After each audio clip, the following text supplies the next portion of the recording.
There's something to be said about being prepared at a moment's notice. Not prepared in the sense that you know where all your gear is or how your equipment works, but being prepared in the sense that in a split second, you can make the right decision when lives are hanging in the balance. Retired United States Army Colonel David Hackworth once said, "If you find yourself in a fair fight, you didn't plan your mission properly." You know, readiness is a great question, and I think in regards to this, General MacArthur said it best, that on the fields of friendly strife are sown the seeds that on some days in some other fields are sown the seeds of victory. By definition, Red Flag Alaska is a joint coalition air combat training exercise that corresponds to and tests the capabilities of all its cooperating and participating units. But really, at its core, Red Flag is designed and created to test its most junior participants. In life, we often quantify our success by wins and losses. Red Flag Alaska is no different. You either win or you lose. It's how you look at those wins and losses that makes the difference. As an aggressor pilot, it's a different perspective to take, because when Blue Air is winning, we're losing. But ultimately, in the grand scheme of things, everybody's winning.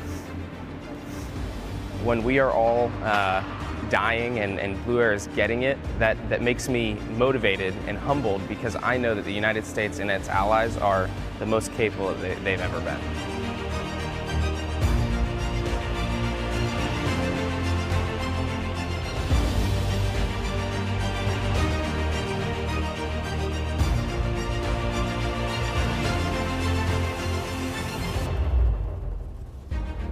Red Flag Alaska isn't only about the United States pilots receiving training. Over the years, the growing integration of foreign militaries has helped the United States and partner nations share tactics and techniques and better prepare each other in the event of a real-world scenario. 主にアメリカをはじめとして言語、文化、生活環境も違う中での訓練をすることによってお互いの相互理解というのが図ることができるというのと同時に、我々日本との違いというのも理解できるというふうに認識しています。またそれ以外の他の3カ国との信頼関係の醸成という観点でも非常に大きな意義があるというふうに思っています。Back home, we do not have other assets like the F-16, the tankers, the F-18s, the seat players rather, readily available. So here we have all these assets provided to us to integrate together. So this allows us to learn more about how they operate and how we can get their strengths and our strengths put together to achieve mission success. The relationships and wealth of knowledge that is shared during Red Flag Alaska is simply immeasurable. But the teamwork from every member that makes each sortie happen is just as impressive.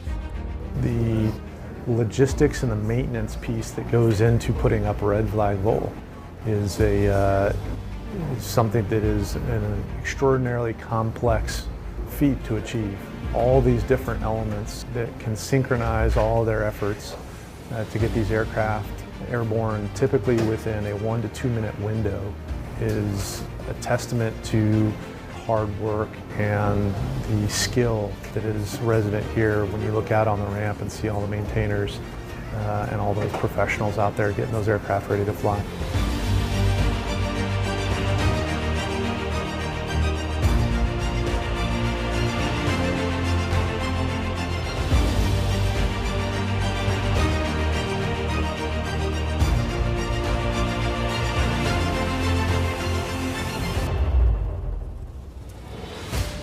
While the majority of us spend our time focused on jets and the air aspect of Red Flag, there's another part of the exercise that is just as important and plays a huge role in the Red Flag Alaska mission.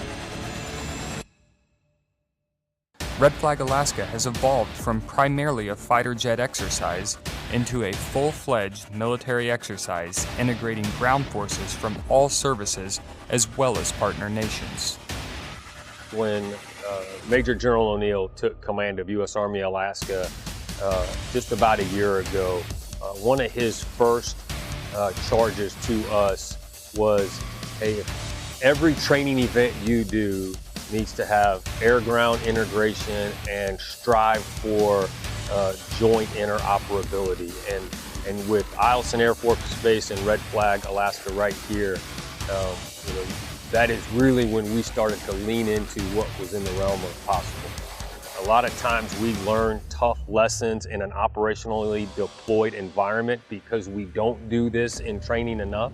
But I do think that there is some multi-domain battle potential here for us to really start to drive solutions in not just how we fight and introduce different services and countries' capabilities, but also how we interoperate with each other in that environment. With the growing integration of ground forces comes an elite group of military members. We don't always see them, but rest assured, Special Operation Forces are always there and always ready. Any place, any time, anywhere. Red Flag is a unique opportunity for us because we're based out of Florida. So what it does is it gives us a chance to train in a challenging environment like Alaska. One of the other big takeaways is obviously you have all this Air Force integration that you see around. It's a chance for us to talk to multiple platforms and basically just liaise with our Air Force counterparts so that way we can bring together a good fusion between the soft element on the ground and the air elements above, which is really what it's all about. You know, getting really good effects on targets, allowing special operators on the ground to leverage aviation platforms that we normally don't get to work with on a daily basis. When it really comes down to it, the evolution of Red Flag has taught us one thing.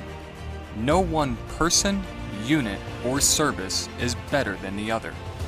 It takes a total force effort to train the way we fight. So if you ever hear anyone say that they're better than anyone else, do us a favor and remind them that we all make the mission happen. No matter your job or your service, we all play a role in ensuring the United States and our partner nations never find ourselves in a fair fight.